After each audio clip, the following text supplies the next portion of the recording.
Welcome back to Everything Whiskey. I'm Callum. I'm Sam. And today we're having a look at the Bushmills Black Bush.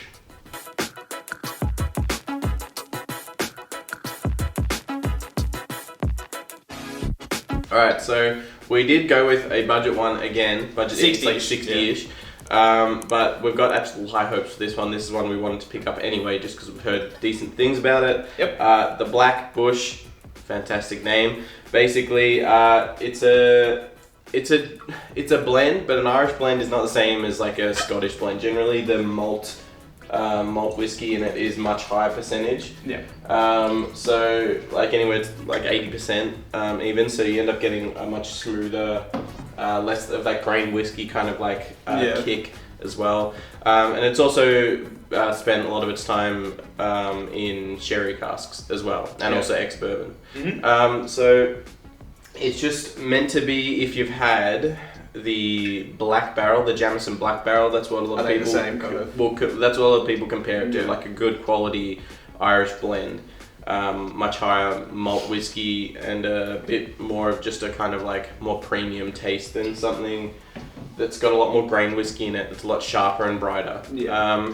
So it's 40% still, Bushmills, but like Bushmills, I think when we did our blind tasting of some of the Irish, the Bushmills came out. Was it Bushmills? Was that one? Don't even think.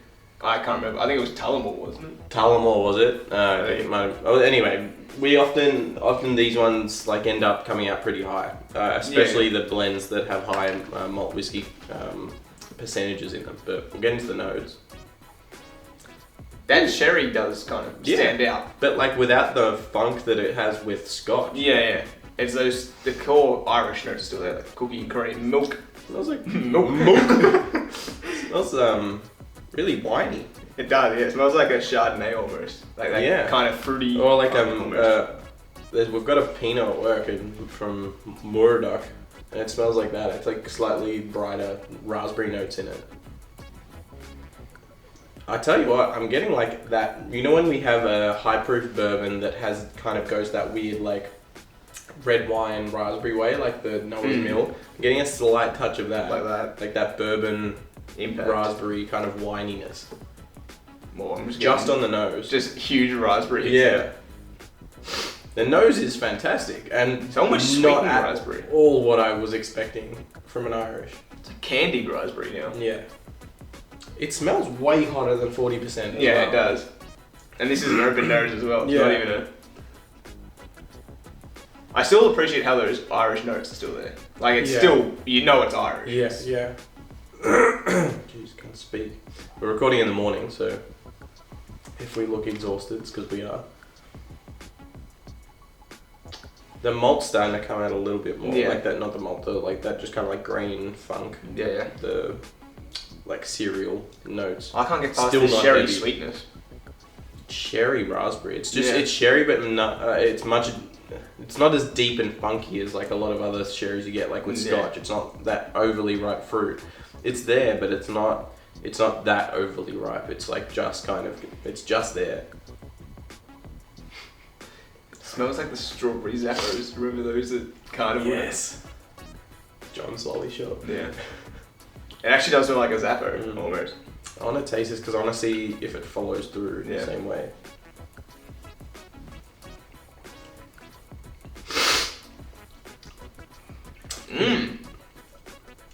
That's really smooth. It doesn't have the same like sherbet fruit, like kind of tart and sweet raspberry note that the nose did. It's there, but like very much lighter. Yeah. And the more traditional Irish notes shine through, the butter and the biscuits, stuff like that. And it's extremely smooth as well. It's very, very easy no going. burn There's no burn. It's and a lot of the time it's like smooth can be seen as a bad thing almost. Yeah, but also sometimes smooth can not even be like a good way of describing something that like it can be. You can get a high grain blend that's like smooth because it's low alcohol and stuff, but like you can still get some notes that are kind of spiky, even if the alcohol content isn't there and it's not spiky. Yeah. Like if it's been distilled a lot and it's so like with this, it's the alcohol content's low, so it's smooth, but also the notes itself are so rounded that it's like, it's like exactly the right way to describe it is smooth. Even though no one likes the descriptor of smooth, it's more of a textural thing. You're getting like bitter raspberries on the aftertaste. Go back in. I haven't had a sip in a minute. It's just really bitter kind of raspberries.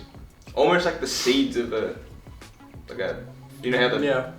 Yeah, the little seed they have on raspberries, I'm getting more like chocolatey notes on the aftertaste as well. Like a really light coffee and chocolate. This would be a really nice dessert whiskey.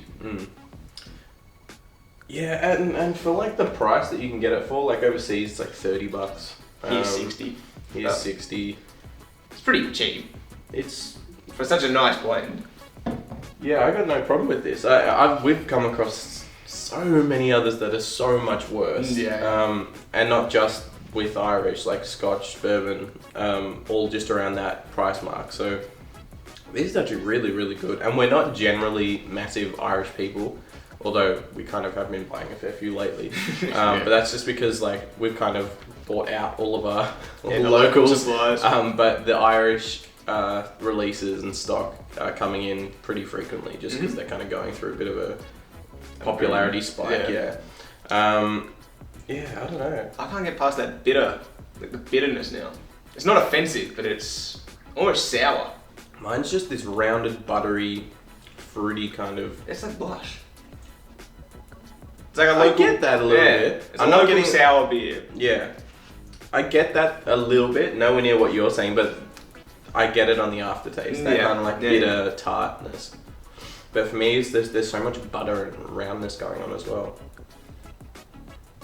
The nose is still sitting there with the raspberries. Raspberry like reserve. It's like a not a reserve. I don't know, like a tincture. What the hell do you call it? Maybe raspberry preserve is probably a better way of saying it. Something it's just like been sitting there in sugar and stuff, and it's just like way more intense. Now I'm getting those cocoa notes. Yeah, the sweeter, softer, like dairy, butter biscuit notes are kind of coming out a bit more now than they were at the start. The start was just like pure, really like fresh raspberries. I'm happy with this.